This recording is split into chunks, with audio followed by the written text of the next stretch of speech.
अफगानिस्तान में बैठे तालिबानी बस अमेरिका की फौज के हटने का इंतजार कर रहे थे और जैसे ही फौज हटी पूरे अफगानिस्तान पर उन्होंने अपना अधिकार कर लिया।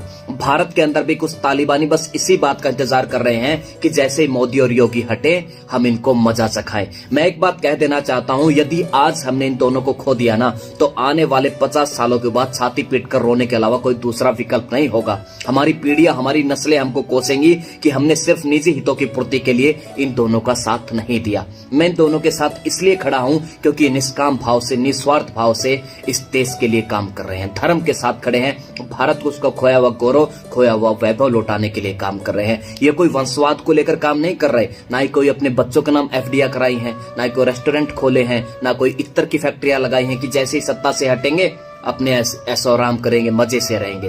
ये जो कुछ भी कर रहे हैं अपनी औलादों के लिए नहीं बल्कि हमारी औलादों के लिए कर रहे हैं। अरे दुनिया के सबसे बड़े लोकतंत्र के प्रधानमंत्री की मां अगर 10 बाई 10 के कमरे में रहते हो और अगर आप फिर भी उनके ऊपर लांछन लगाते, उनको गालियां देते हो तो शर्म आनी चाहिए आपको। अरे आपको तो चरण धोकर पीने चाहिए ऐसे इंसान के।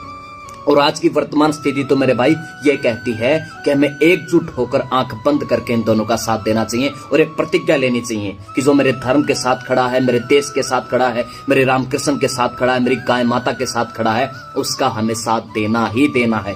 अरे जिसने राम मंदिर का 500 सालों का कलंक धो दिया, जिसने भारत माँ के सीने से 370 का खंजर निकाला है, सरदार वल्लभ भाई पटेल, सुभाष चंद्र बोस, स्वामी रामानुजाचार्य, शंकराचार्य, श्रीमती अहिल्याबाई होलकर की मूर्ति स्थापित कर और अब नालंदा विश्वविद्यालय का पुनर्निर्माण करके वह भारत को विश्व गुरु बनाने की राह पर निकल पड़ा है। और फिर भी अगर आप उनका विरोध करते हो तो मेरे भाई बदकिस्मती है हम सबकी है।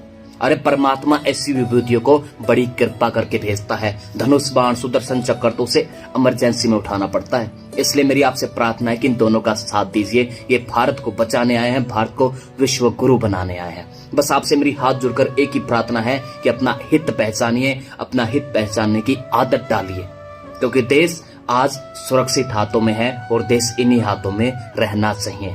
बस एक ही प्रार्थना ऊपर वाले से कि यदि चाय वाला जाए तो गाय वाला जाए। और अगर मेरी बातों से आप सहमत हो तो इस वीडियो को ज्यादा से ज्यादा शेयर कीजिए। जय श्री राम, जय जय श्री राम।